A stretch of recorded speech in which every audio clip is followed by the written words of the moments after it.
Media Concepts bring you the Bible Study Podcast. Reflect and journey the Bible as together we study God's Word and be inspired. Bible study made fun and informative for all ages. It's the Golden State Media Concepts Bible Study Podcast.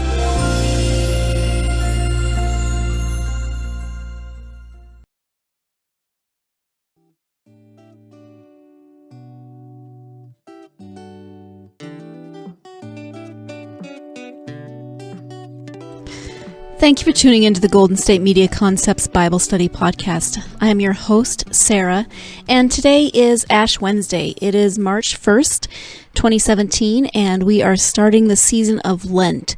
So, like I said, it's Ash Wednesday, and I don't normally do a podcast in the middle of the week. I usually try to do them on the weekends. I do the week coming up, the lectionary text for the week coming up. But since it is Lent, and since many people in Lent try to either give something up or take something on as part of a Lenten discipline, I'm going to try to do a midweek podcast during this season, looking at some of the Lenten texts and some of the Lenten themes that go into this season.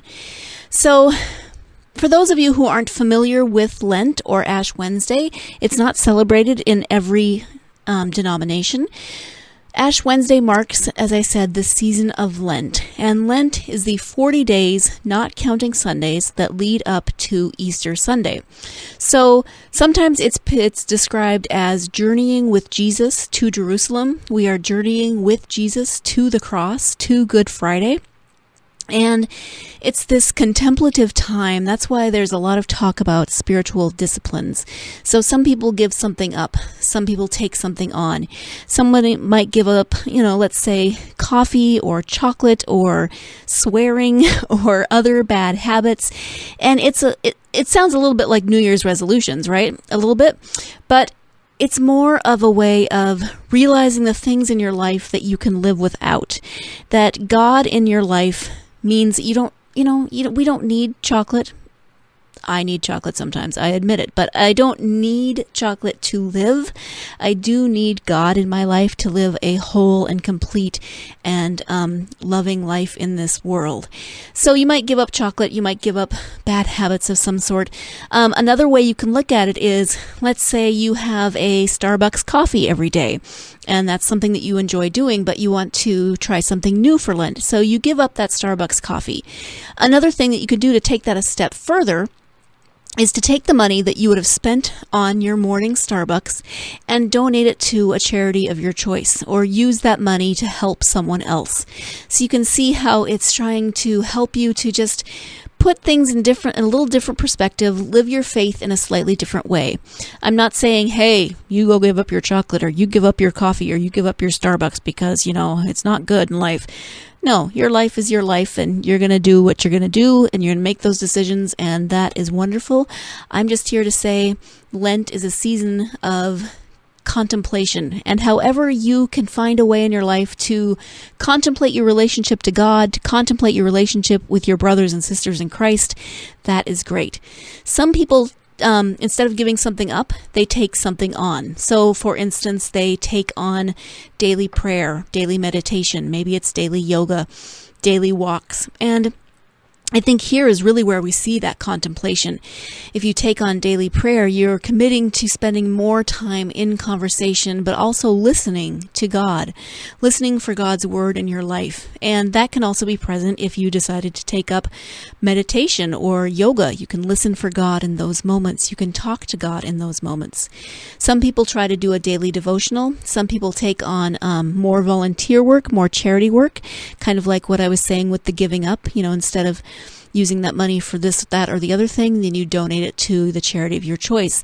If you'd rather not donate money, but donate time, that's something that you can do. So Lent, that's a really brief overview of the season of Lent. And as I said, Lent begins with Ash Wednesday. And so here's the crazy thing. The date of Easter changes every year, right? Easter is the first Sunday after the first full moon after the vernal equinox. Aren't you glad you're not the person that has to figure out that on the calendar every year? So, if Easter is the first Sunday after the first full moon, after the vernal equinox.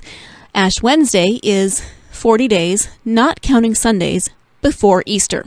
Again, I'm really glad there are people in the world who create the calendar ahead of time, and I can just import it into my Google Calendar, and it's right there telling me, hey, Ash Wednesday is March 1st this year. Easter is April 16th. There you go. You don't have to do the math. Ash Wednesday is a day when we confront our own mortality. If you've ever been to an Ash Wednesday service, you might have experienced the imposition of ashes. That's when the pastor takes ashes. They're often made out of palms from the previous Palm Sunday, the year before, and those ashes are burned or the palms are burned, and then the ashes are mixed with a little bit of oil sometimes, and then the pastor dips his or her thumb into those ashes and makes the sign of the cross on your forehead and says, "Remember that you are dust, and to dust you shall return." It's a day to contemplate your own mortality. It can sound a little morbid, but it's not really meant to. It's meant to remind us that our lives, wherever we are, they're not always going to be here. We are dust, and to dust we shall return, but we are also traveling with Jesus to Jerusalem, which means that we are traveling with Jesus to the cross, but also the promises of the resurrection. We are dust, and to dust we shall return. Those are just our physical bodies. We will be in relationship with God forever. We will be in relationship with Christ forever. And so Ash Wednesday helps us to contemplate some of those things. It reminds us that we are human and we live in a sinful, broken world, but that isn't the last word. The sinful, broken world doesn't get the last word. That happens on Easter. And actually, some traditions in their worship service, they do the corporate confession. If you're from a tradition that does corporate confession, you say a confession of sin together, and then the pastor or worship leader does the forgiveness of sin. On Ash Wednesday, you do the confession, but you don't get the forgiveness. That comes after Lent. That comes later when we get to the promises of the resurrection, when we get a little further into this season. So you kind of live in that brokenness. You've lived with, I've confessed, but I have yet to receive the fulfillment of those promises. And that's kind of what Lent is. It's waiting for the fulfillment of those promises. It's waiting for Easter. It's going through Good Friday to get to Easter. So as I said, that's a really brief overview of Ash Wednesday, of the season of Lent. And when we come back, we'll be discussing a few things that I've been pondering about Ash Wednesday and the gospel text for this week. So stay tuned, and I will be right back. Do you want to be healthier, yet you just don't know what to do? All these shows telling you this and that, but nothing seems to work. Well, listen close. Golden State Media Concepts has got something great for you. The Health and Wellness Podcast, dedicated to workout trends, healthy eating habits, diet, and everything about healthy living. Join us in our banters as we help you not just live life to the fullest, but live it to the healthiest.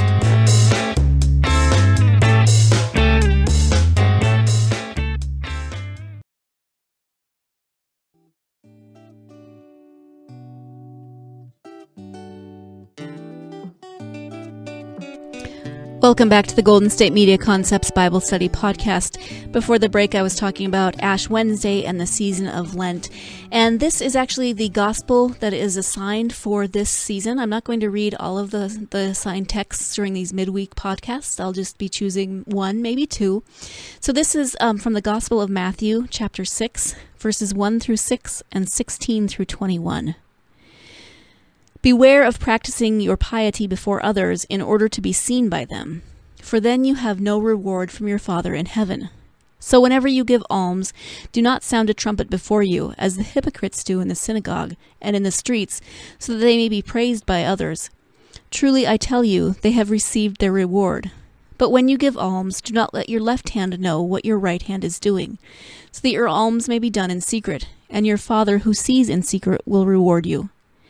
And whenever you pray, do not be like the hypocrites, for they love to stand and pray in the synagogues and at the street corners, so that they might be seen by others. Truly I tell you, they have received their reward. But whenever you pray, go into your room and shut the door and pray to your Father who is in secret, and your Father who sees in secret will reward you. And whenever you fast, Do not look dismal like the hypocrites do, for they disfigure their faces so as to show others that they are fasting. Truly I tell you, they have received their reward. But when you fast, put oil on your head and wash your face, so that your fasting may be seen not by others, but by your Father who is in secret. And your Father who sees in secret will reward you. Do not store up for yourselves treasures on earth, where moth and rust consume and where thieves break in and steal. But store up for yourselves treasures in heaven, where neither moth nor rust consumes, and where thieves do not break in and steal. For where your treasure is, there your heart will be also. As I said, that's from the Gospel of Matthew, chapter 6, verses 1 through 6 and 16 through 21. That is the assigned Gospel reading for Ash Wednesday. And you can see where we get some of those ideas about fasting and almsgiving and those sorts of things during the season of Lent. When I was talking about giving up something earlier, I didn't mention fasting, although giving up something could be seen as a form of fasting. But some people actually do fast during Lent. Many Catholics don't eat meat on Fridays, and that's a form of fasting. And there's lots of different ways that happens. So that's the gospel text, and it always takes me a moment to kind of wrap my head around this gospel text, because Jesus sounds a little bit grumpy. He's saying, don't do it like this. Don't be like the hypocrites who do this because who pray in this way, who give alms in this way to say, look at me and how good and pious and holy I am. Instead, do it for the right reasons. Do it because your faith compels you to do it. Do it because your relationship with God is such that you want to share that relationship, that love with others. And that, to me, really wraps up Lent. I don't give up on the years that I give up chocolate, and I didn't give it up this year. Sometimes I like to pretend that I'm being melodramatic. Oh my gosh, I haven't had chocolate in weeks. Oh, I'm just so sad. And, it's kind of funny. But it's also easy to let that be the focus. Oh man, do I miss chocolate? I really wish I had some chocolate. Oh, I can't wait for Easter. Yeah, well, kind of get over yourself. Easter will be here soon enough. Jesus is saying, don't do that. Don't say, look at me. I'm so holy. I gave up chocolate. Woohoo. And I'm not demeaning people who give up chocolate. I'm not saying that at all. It's just the way that you do it. It's the way that you go about the season of Lent. And so, since it's Ash Wednesday, I've been doing a lot of pondering. I've been thinking about forts. Yes, I said forts. F-O-R-T-S. Forts. I've always kind of semi-joked about making forts in all kinds of various places in my lives. For instance, there was a room in the chapel at seminary that it was used for storage and had all kinds of things in there. They stored, extra tables and chairs and just the things that accumulate in storage rooms. And the chapel at PLTS where I went to seminary was it was round, so there was a lot of roundish walls and a lot of interesting shapes, and so there were some of those shapes, kind of weird spaces in this storage room. And I used to joke with a friend of mine from seminary that we should build a fort in there, and we could go inside, we could do our homework. And, by homework I probably meant go inside with, hey, some chocolate, and read a novel. But I like this idea of forts, like finding that little nook and cranny behind a table in that storage room, getting, some pillows or a beanbag. I could go in there with my flashlight and my coffee or whatever. There's also a storage room under the stairs in our office. And, I could make a fort in there, kind of like the little room that Harry Potter lived in, except that mine would be less depressing because it would be by choice. I wouldn't be forced to live in a little tiny room under the stairs. I would just make this little fort, right? This little hidey hole where I could go in and just kind of curl up and be by myself. You can probably see where I'm going with this. Just building forts in general. I even think about building forts under my desk. Wherever I've worked the last few times, I've always had this sort of silly little fantasy in the back of my head where I'd be like, I need a really big beanbag or a body pillow, and I'll just put it under the desk, and then I'll go under there with some blankets and my book, and, good to go. So I want to talk more about this idea of forts and just what it has to do with Ash Wednesday, because you probably think that I've lost my mind.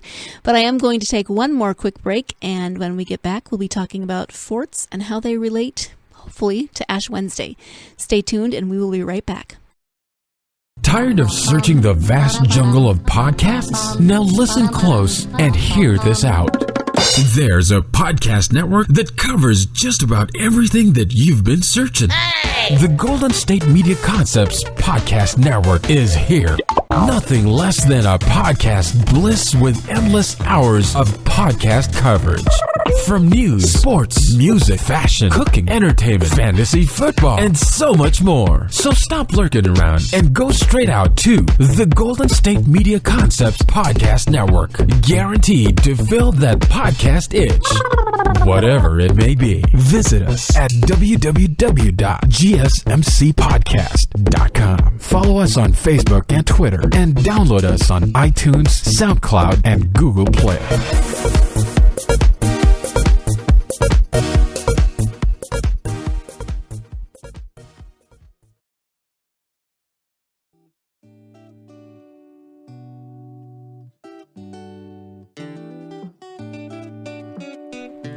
Welcome back to the Golden State Media Concepts Bible Study Podcast. I was talking about forts before the break, and I said that I would try to relate them to Ash Wednesday, so we'll see how successful I am at that. Like I said before the break, I make jokes about, I'm going to build a fort in here and all these little cubby holes. And it was only recently that it occurred to me why it might be that I am so obsessed with forts. And I was thinking one day that as a kid, I loved to just sort of smoosh myself into weird places. I didn't make forts per se, although I did have a fort once that my dad made me in the backyard. It was kind of a little lean-to up against the back of the house, and it was really awesome because he built it around the dryer vent, so it was warm in winter, which was pretty awesome. Not so great in summer when the dryer was on, but it was my own little cubby hole, and it was pretty cool. So I didn't necessarily build forts as a kid, but I liked to climb into things. So my chest of drawers, for instance, had a door. It had a little cupboard into it. And I would love to just fold myself in there. I think we might even have a picture of it somewhere, but I might have just made that up. But I have this mental picture of myself sort of curled up in the fetal position in this little cupboard in my chest of drawers. And we had a couch, a love seat that was fairly high off the floor. At least it was to me as a small child. I'm sure I couldn't climb under it now, but I would go under there, and it was the perfect place to go. I'd just go and lay under there, and I'd take my snacks, and it had this little slat in the middle, a support slat, and it was the perfect shelf for food. And I really have to apologize to my mother because I know I just left the food. You know, she'd find a half-eaten apple or a half-eaten peanut butter sandwich or whatever. And so, Mom, thank you for loving me and cleaning up my half-eaten snacks because I had to have a fort under your couch. I also liked to climb into the space between our wood stove and the wall. Really bad idea, I know, but there was this space, and I would climb between the wood stove and the wall and eat my breakfast. And that was great until one day when I, was climbing out and I laid my forearm on the wood stove and burned myself, and that was the end of that fort. Again, so sorry, Mom. You put up with a lot. But those, I think, are the roots of my fort fantasization, if you want good alliteration. But now that I'm an adult, it also stems from something else. And that stems from, I think, from fear. I react to fear differently, very differently from how my husband reacts to it. For him, a fearful or stressful situation sends him straight into thinking mode. He becomes the man with the plan, and I really appreciate this about him. He usually actually comes up with about 4 layers of backup plans in addition to his original plan. He just goes into thinking mode. He's very handy to have around, and I am much less helpful. I react to stress and to fear by sometimes literally, sometimes figuratively, wanting to curl up into the fetal position. And that's where that fort comes in. Sometimes I fantasize about hiding under my desk when I'm stressed. That's where that whole under the desk fantasy comes in. If I just could get into that little fort and just hide from the world for a while, hide from the stress, hide from the fear. I know that's not how the world works. I can't just go into my fort and sleep for a month and come out after hibernating and everything's great. In my tiny little defense, when I am in my fort, whether that's just a mental fort or if I've actually climbed under my desk, which I really don't do that often. No, I really don't do ever. I do think during these times, but coming up with those million plans like my husband does isn't my first response. I don't look fear and stress in the face and think, yes, challenge, let's come up with some backup plans. I do always eventually come up with responses and solutions, but I need my fort time, and I'm a little bit pathetic sometimes in the midst of that fort time. And I've been thinking about this because things have been a little stressful in my own personal life. You don't need all of those details, but it feels like the stress and the fear have been happening for a really long time. And for me, when I get that urge to go into my fort, I get that urge to hide from life, my relationship with God can sometimes change. I have those feelings like everyone has, those feelings of, where is God in this? Where is God in my fear and my stress? And my academic sensibilities tell me that God is there. God is walking with me through that stress. But my fear and my lizard brain in those situations says, God is nowhere. God has abandoned me. God has forgotten me. God doesn't love me. I just go to all those negative extremes. And that, of course, leads me to feeling increasingly isolated. I curl in on myself, sometimes literally, sometimes figuratively, in the fetal position. I curl in on myself in my little fear fort, and I don't engage with the world as I should. I don't engage with my friends as I should. So I'm isolating myself, but then that becomes a cycle where I isolate myself from other people. And instead of confronting my fear and talking to God and talking to my friends and figuring these things out, then I isolate myself further. So, fear and forts, but now the faith.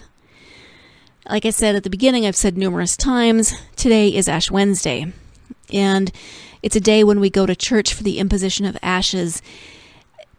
And I always try to go on this day because I don't want to say that Ash Wednesday is one of my favorite holidays, because that seems a little odd in a certain sense. I don't want to sound maudlin, but it is a day that I always try to attend worship.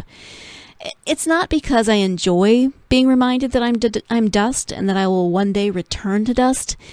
It's because I appreciate that I come from a tradition that sees God in all things. Not just the big splashy holidays like Christmas and Easter, no offense to either because I love them both, but we can't have Easter without Good Friday. And Ash Wednesday reminds us of the brokenness of the world, why we need the promises of the resurrection. Ash Wednesday marks the beginning of that season of Lent, when we journey with Christ to the cross and Jerusalem. It's a season of reflection. It's that season when people give things up or take things on. And so when I read that text from Matthew, and I read, when you do this, don't do it in a big, splashy way, I start to think, you know what? Maybe my fort isn't such a bad thing. It's not great that I want to go into it and hide from the world, but what if I think of that fort, whether it's real or imaginary, as my place for Lent? What if I think of that fort as the place where I go to pray, where I go to take that fear and give it to God? What if I think of my fort as somehow being part of my spiritual journey during Lent? And that's what I've been thinking about. I haven't quite got it all figured out. These things, these ponderings are works in progress, but so is the season of Lent. It's that space that you get for the pondering, for the thinking about these things in your life. So if you're a person that celebrates the season of Lent, who gives something up or takes something on or whatever it is, maybe you don't do either, and that's great too, but never stop thinking about your faith. Never stop thinking about your relationship with God. Always continue to grow in that relationship, to seek out ways that you can connect with God, seek out ways that you can connect with your brothers and sisters in Christ, because the love that God gives us should be shared with our brothers and sisters. So I'm going to try to think of my fear, faith, fort. I'm going to go with the alliteration, my fort of fear and faith as a good thing. It's going to be my spiritual oasis for Lent. I'm going to go in there and try to pray, try to think about things, try to listen for God, try to find God in the crazy stress of my life, in the happy places of my life, in the silly places of my life. So that's what I've been thinking about. I hope you have a wonderful season of Lent. I hope you will join me again on Saturday when we will discuss the Old Testament texts for the first Sunday of Lent. And in the meantime, I hope that you remember that you are a beautiful and beloved child of God. Thank you for joining me. You've been listening to the Golden State Media Concepts Bible Study Podcast, part of the Golden State Media Concepts Podcast Network. You can find this show and others like it at www.gsmcpodcast.com. Download our podcast on iTunes, Stitcher, SoundCloud, and Google Play. Just type in GSMC to find all the shows from the Golden State Media Concepts Podcast Network, from movies to music, from sports to entertainment, and even weird news. You can also follow us on Twitter and on Facebook. Thank you, and we hope you have enjoyed today's program.